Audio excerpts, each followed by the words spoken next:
Bienvenidos a Nayi Cuentos. El cuento del día de hoy se llama El presente del hada Mirburgis. Hace muchísimo tiempo nació en un castillo de marfil y piedras preciosas una princesita a la que pusieron un nombre de Gala, niña.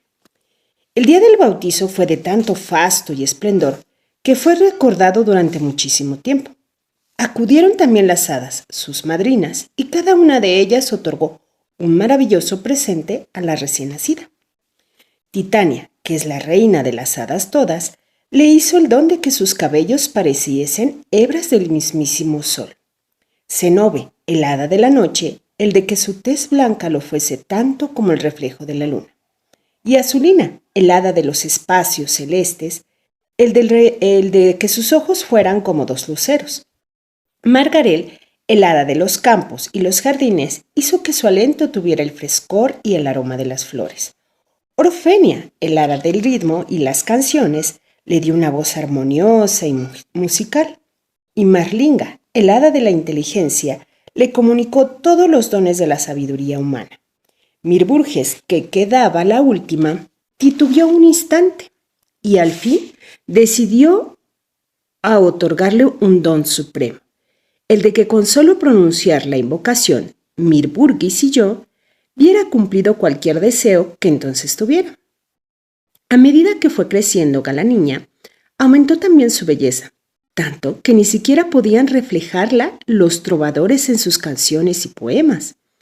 Asimismo, llegó a adquirir tal sabiduría que dejaba boquiabiertos a los hombres más letrados. Pero al ir haciéndose mayor, también empezó a invadirla un extraño desasosiego que acabó por convertirse en profunda tristeza. Y lo más sorprendente de todo era que el origen de aquella tristeza estaba en el maravilloso don del hada Mirburgis. Como quiera que no había cosa que la niña deseara que no lo obtuviera al instante, y como por otra parte no dejaban de invocar al hada por lo menos 100 veces al día, la princesita había llegado a no saber ya qué pedir más, pues tenía de todo cuanto pudiera aparecer. Un día se hallaba la niña asomada en uno de los ventanales del palacio, cuando vio pasar a unos chiquillos desarrapados que iban voceando su mercancía. ¡Naranjas! ¡Naranjas! Al instante, y como movida por un resorte invisible, la niña les dijo con su melodiosa voz: «Niños, traedme aquí vuestras naranjas». Pero los rapacillos parecían asustarse y echaron a correr con sus canastas. La princesita, sumamente enojada por el desacato de su orden, quiso darles una lección e invocó autoritaria: «Mirburgis y yo». No bien hubo pronunciado estas palabras, cuando su brazo derecho se fue alargando hasta que su mano llegó a la canasta de las naranjas. Los chiquillos, aterrorizados, abandonaron su mercancía y desaparecieron tan deprisa como si tuvieran alas en los pies. La niña tomó una naranja, pero ¿cuál sería su espanto cuando vio que le era imposible acercársela a la boca, de tanta longitud como había adquirido su brazo? Sin apenas advertirlo, pensó que cuando menos podía tener los brazos iguales, y no bien había pasado por su imaginación esta idea, cuando el otro brazo se le alargó hasta quedar del mismo tamaño que el primero. ¡Qué horror!, pensó con desconsuelo la bella princesita. «Si al menos mi estatura fuese la que corresponde a unos brazos tan largos». Tampoco había terminado de pensarlo cuando ya su cuerpo empezó a estirarse y estirarse hasta que la cabeza de la niña dio en el techo de la estancia. El pavor cundió en el palacio al ver la transformación que había sufrido la niña, y ésta, en el colmo de su desconsuelo, huyó a refugiarse en el bosque. Fueron inútiles cuantas pesquisas ordenó el rey, su padre, para hallarla. La niña estaba oculta en lo más intrincado de la espesura, poblada de fieras a las cuales su gigantesca estatura no asustaba tanto como a las personas. Además, las amansaba con nostálgicas canciones de arpegios más maravillosos que los del ruiseñor. Cierto amanecer se hallaba la niña contemplando a la luz de los últimos rayos de la luna su interminable figura reflejada en las cristalinas aguas de un riachuelo, cuando observó un extraño remolino en medio de la mansa corriente. Algo, al parecer, se rebullía allí. Extendió su largo brazo y sacó un objeto que le causó viva sorpresa. Lo que entre sus dedos tenías no era ni una planta ni una flor, sino un hombrecillo que apenas 2 planos de estatura y con una larga y primorosa barba. El hombrecillo dijo con voz aguda, pero no desagradable: «Uy, me has salvado la vida, por lo que desde ahora estoy a tu servicio». Y arrancándose un mechón de su barba, se lo entregó a la princesita agregando: «Ay, tómalo, tómalo, tómalo. Cuando por cualquier cosa necesites de mí, no tienes más que acercártelo a los labios y al instante apareceré yo, dispuesto a cumplir tus mandatos en unión de mis fieles guerreros». El hombrecito saltó de la mano de la princesita, dio una patadita en tierra y desapareció. La niña se quedó contemplando el suave mechoncito y diciéndose para sí con una sonrisa: «Ay, ¿en qué podría servirme este minúsculo hombrecillo con todos sus compañeros que no me sirva ya el don del hada Mirburgis?» En la mañana del día siguiente se encontraba la niña peinando su cabello al sol, cuando vio en la copa de un alto pino un nido de palomas. Las pobres crías, indefensas por la ausencia de sus padres, se veían amenazadas por el súbito ataque de un cuervo que sobre ellas se cernía dispuesto a devorarlas. La princesita alargó su brazo y, apoderándose del nido, lo ocultó en su seno. Alejóse el cuervo gastando despechado, y cuando volvieron los padres, la niña les entregó el nido con las avecillas salvadas de una muerte cierta. «¡Ay, gracias mil!», dijo la paloma, arrancándose una pluma. «Toma esta pluma, y si algún día necesitas algo del reino de los espacios, no tienes más que llevártela a los labios». En el amanecer del otro día se hallaba la niña contemplando embelesada las cambiantes tonalidades que la luz proyectaba en el cielo y la tierra, cuando fue despertada de su ensueño por el agudo son de unos cuernos de caza. Llena de temor, corrió a ocultarse, y apenas lo había hecho así cuando pasó ante su escondite un ciervo herido. Una flecha fue a clavarse en aquel mismo instante en el flanco del costado animal, y éste se derrumbó bañado en sangre.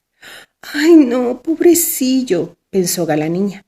«No tardarán los cazadores en darle alcance». Ya se oían los ladridos cercanos de la jauría, los relinchos de los corceles y las voces de los monteros, cuando la niña se acordó del don del hada y lo invocó diciendo: «Mirburgis y yo». Súbitamente, el bosque entero sufrió una gran transformación. Las sendas y vericuetos se torcieron y entreveraron, al igual que un laberinto, y la maleza se espesó hasta formar una valla impenetrable. Voces, relinchos y ladrillos se oían al otro lado de aquella valla de gran confusión. Pasado algún tiempo se empezaron a disminuir, se fueron alejando poco a poco y finalmente desaparecieron por completo. La niña salió entonces de su escondite y se acercó al ciervo, que yacía malherido en el suelo. Poco a poco, y con infinito cuidado para no causarle más dolor, consiguió desprender las flechas que el hermoso animal tenía clavadas en su cuerpo.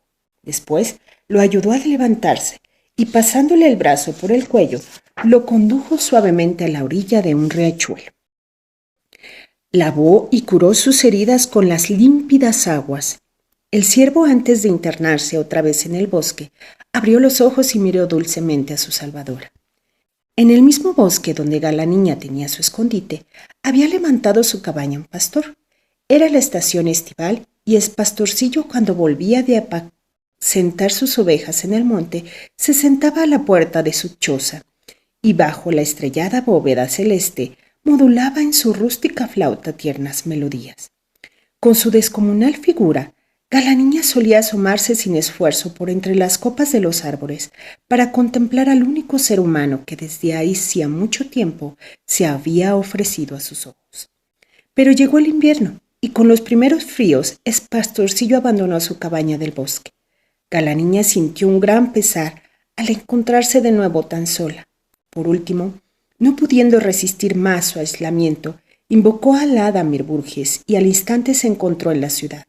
Pero no hizo más que volverse cuando se vio rodeada de curiosos, quienes, muy regocijados al ver aquella estrambótica figura, empezaron a reírse de ella y a ridiculizarla.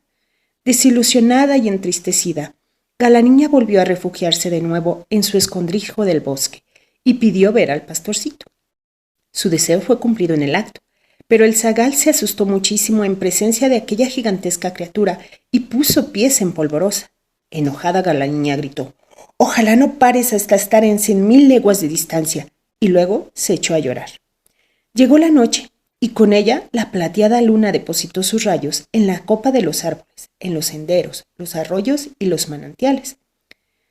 Galaniña, sentada en su escondite, meditaba tristemente sobre el don de la hada Mirburgis, pensando que en realidad no se trataba de un obsequio, sino de una burla y un castigo.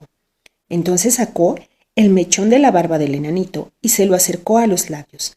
Al instante se oyó un intenso rumor, se abrió la tierra y empezaron a aparecer aquí y allá innumerables hombrecillos semejantes al que ella había salvado. Este, que estaba el primero y había brotado de debajo de una mata, casi a los pies de Galaniña, le preguntó qué deseaba. «Quiero ver al pastorcito», respondió Galaniña. «Muy lejos de aquí está, según tu imprudente deseo», dijo el enanito, «pero procuraré complacerte. Ahora bien, para ello preciso es que renuncies no solo al don de la hada de Mirburgis, sino también a tu realeza». «Renuncio», dijo decididamente Galaniña. Al oír aquello, los enanitos, dando muestras de gran alegría, se asieron de las manos y formando un gran corro, empezaron a danzar alborozadamente en torno a la princesita. Mas cuando los primeros rayos del alba fritaron por el tupido ramaje del bosque, Galaniña se encontró repentinamente sola. Entonces, lo primero que se le ocurrió fue que todo aquello no debía haber sido más que un sueño, pero al ver su figura reflejada en las límpidas aguas del arroyo, lanzó una exclamación de alegre sorpresa. Era la misma de antes, la misma Galaniña de figura graciosa y gentil. Mas al poco rato, sobreponiéndose a su íntima alegría, entró una gran congoja y se echó a llorar amargamente. ¿Qué habría de ser de ella ahora sola y abandonada en aquellos parajes, perdido ya el don de la hada Mirburgis? Sollozaba con la cabeza oculta entre sus manos cuando sintió un hálito en su rostro. Alzó los ojos y vio a su lado al ciervo que un día salvara de la persecución de los monteros. El hermoso animal intentó consolarla a Galaniña. «Mira», le dijo, «voy a lanzar en rápida carrera a todos los gamos del bosque para que alcancen al pastor y lo detengan donde quiera que se encuentre». Y sin esperar respuesta, se alejó rapidísimamente. Con todo el pesar de Galaniña, no desapareció. ¿Qué le importaba que el pastor se detuviera si ella no lo podría alcanzar nunca?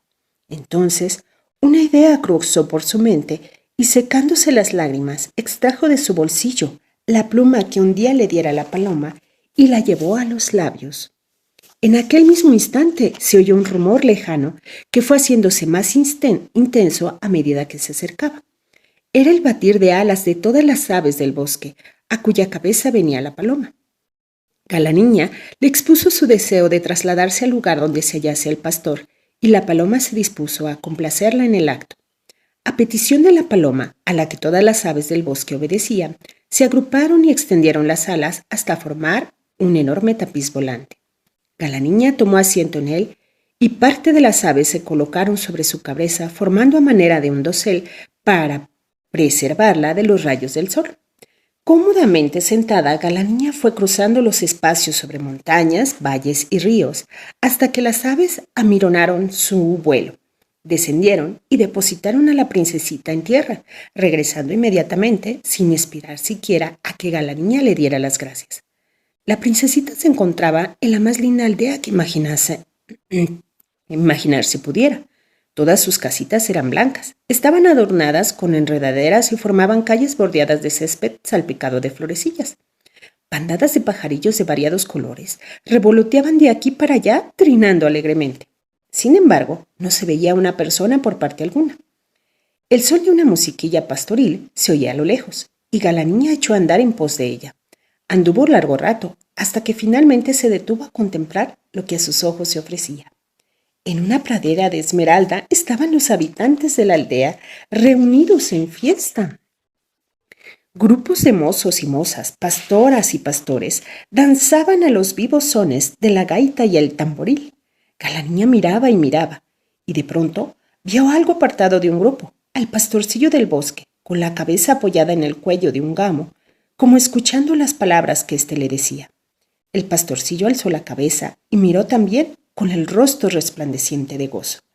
Acercóse luego a la princesa y tomóla de la mano, le dijo: «Por ti sola me he detenido y a ti sola aguardaba, Galaniña. ¿Quieres que bailemos?». Así se convirtió Galaniña de princesa en pastora, pues se casó con el pastor. Sus padres habían muerto ya y no quiso nunca más volver al palacio de Nácar. Había sido una princesita desgraciada y ahora era una pastorcilla feliz. Y si alguna vez se acordó del prodigioso presente del hada Mirburgis, fue solo para pensar que el don que permite al mortal cumplir todos sus deseos le inspira siempre caprichos insensatos que acarrean su infelicidad. Y colorín colorado, este cuento se ha acabado. De María Luz Morales de España, oki, doki, oki.